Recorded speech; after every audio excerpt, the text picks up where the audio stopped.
So ngayon, musta mga kualop? Good morning. Shoutout sa lahat ng mga supporters natin dyan. At sa hindi ka pa nakapag-subscribe sa akin o support naman sa aking YouTube channel mga kualop. Subscribe by YouTube channel. Na rin sa notification bell para updated kayo sa aking bagong tutorial, ideas o tips o awareness para maiwasan din ng mga owner dyan, mga motor, sasakyan o at iba pa. At sa mga mekaniko din na wala pang alam o wala pang idea, kasi hindi naman lahat ng mekaniko na pare-pareho tayong idea. Siyempre i-share ko yun para at least may idea kayo. Ngayon ko alok, tuturo ko sa inyo kung bakit, anong dahilan kung bakit itong stator ng motor. Ito ay Supremo 12 Supremo TMX Supremo. So ito yun mga kualap.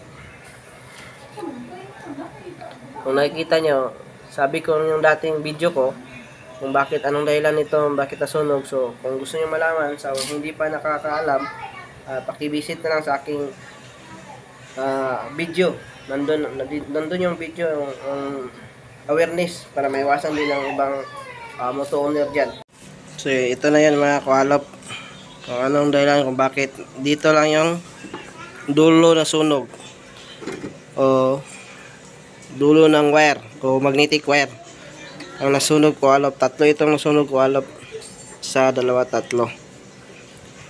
So pero i-rewind ko to lahat kualap, i-explain ko lang sa inyo kung bakit ito lang yung nasunog.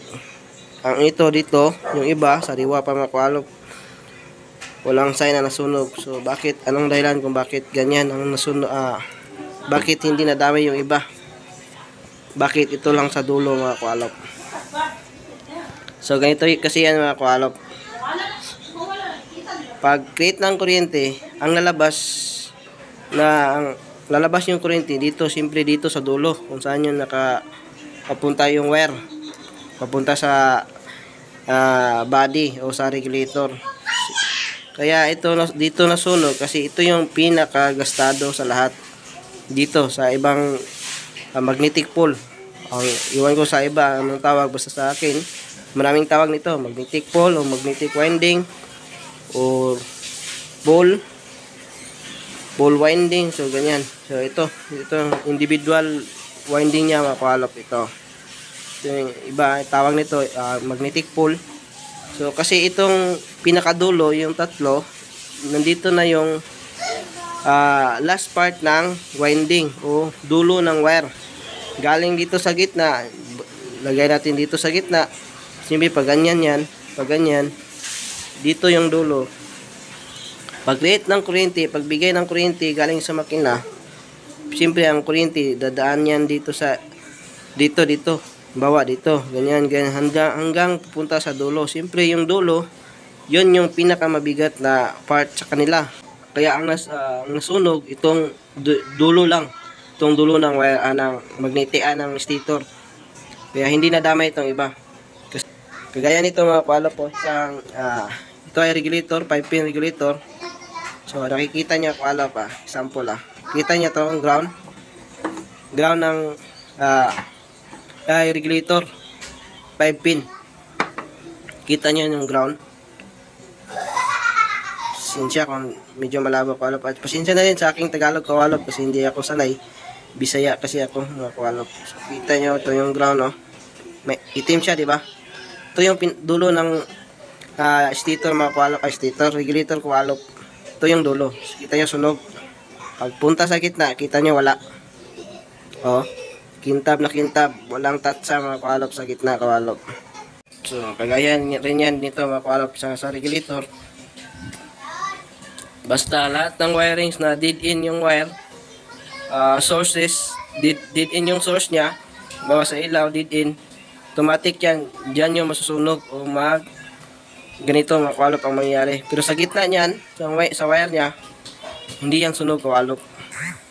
So, yan ang kadalasan mangyayari sa mga lahat ng mga motor, sasakyan, meron yan mga kualop, meron yan ganito mga kualop. So, halimbawa, ito yung wire kualop, itong mga tao. So, pasensya na kayo sa drawing ko kualop kung medyo bata lahat kualop. So, kita nyo. Halimbawa, ito yung wire. Tao yan, mga kawalop, mga bata.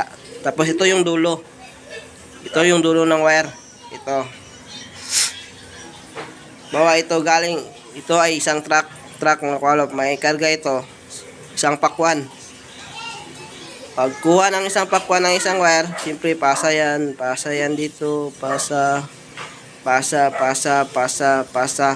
So, ang pinakadulo, ito yung pinakagastado sa lahat. Risky, kumbaga pagod. Nagbibigay. Kasi siya yung end. So, siyempre, ang mauna na mapagod, ito yung ito yung nahuli na kumulikta ng kuryente. Halimbawa, ito yung pakwan. Kung kuniliktan yung kuryente, siyempre, dadaan. Ito yung pinakagastado. Kaya yan ang mangyayari sa mga wire. Kita nyo sa mga wire. Yung ibang mga wire, mapansin nyo. Yung dulo lang yung nasunog. Pero sa gitna, wala. So, ganito rin yan sa stator ng mga kawalop. Ang nasunog lang, dito sa dulo, pero sa gitna, other parts niya, dito sa magnetic pole, wala. So, yan ang dahilan, mga kawalop. So, sa mga itong tips ko, kawalop, o idea sa mga wala pa itong alam o wala pang idea, mga kawalop, at least mayroon din kayong ma-explain nyo rin sa mga may-ari kung bakit nasunog dito lang sa dulo, yung iba wala. So yun lamang, mga kawalop. Paki-support naman sa aking YouTube channel sa mga hindi pa nakapag-subscribe. Kayo na bahala kung mag-subscribe pa ba kayo, hindi. At saka pasensya na rin sa aking Tagalog, kawalop, kasi hindi pa ako sanay mag-Tagalog kasi sa akong Bisaya, mga kawalop. Sana may natutunan kayo ngayon at may idea kung bakit ang wire sa dulo lang nasusunog o sa mga winding at iba pa. So, salamat sa inyong lahat. God bless po.